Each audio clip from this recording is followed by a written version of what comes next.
नमस्कार दोस्तों, स्वागत है आप सभी का हमारे चैनल ऋषि मुनि ज्ञान वीडियो में। आज हम बात करने वाले हैं पितृपक्ष में पड़ने वाली एकादशी के व्रत को इंदिरा एकादशी कहा जाता है। यह व्रत बहुत ही खास माना जाता है।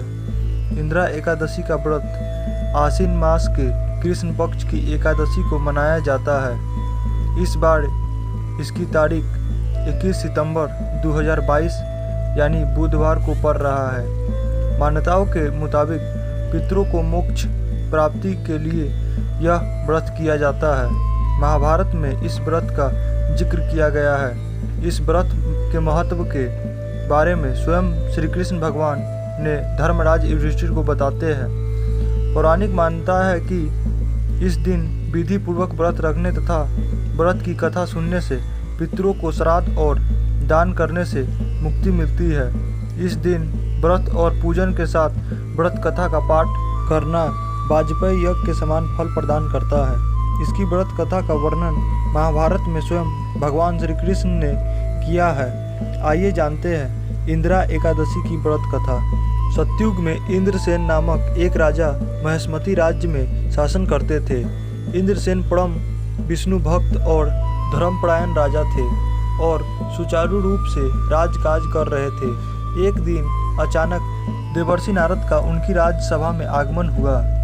राजा ने देवर्षि नारद का स्वागत सत्कार कर उनके आगमन का कारण पूछा। नारद जी ने बताया कि कुछ दिनों पूर्व वो यमलोक गए थे। वहाँ पर उनकी भेंट राजा इंद्रसेन के पिता से हुई।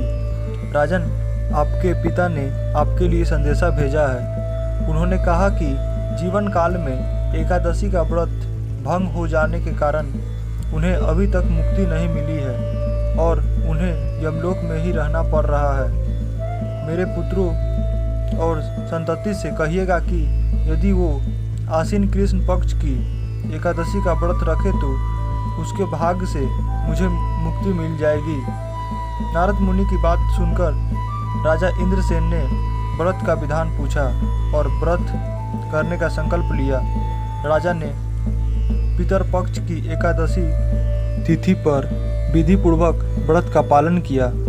पितरों के नियमित मौन रहकर ब्राह्मण भोज और गौदान किया।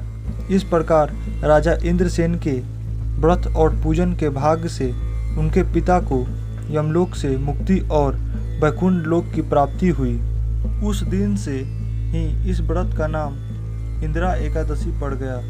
पितर पक्ष में पड़ने वाली इस इंदिरा एकादशी के व्रत से पितरों को अधोगति से मुक्ति मिलती है और आपको उनका आशीर्वाद।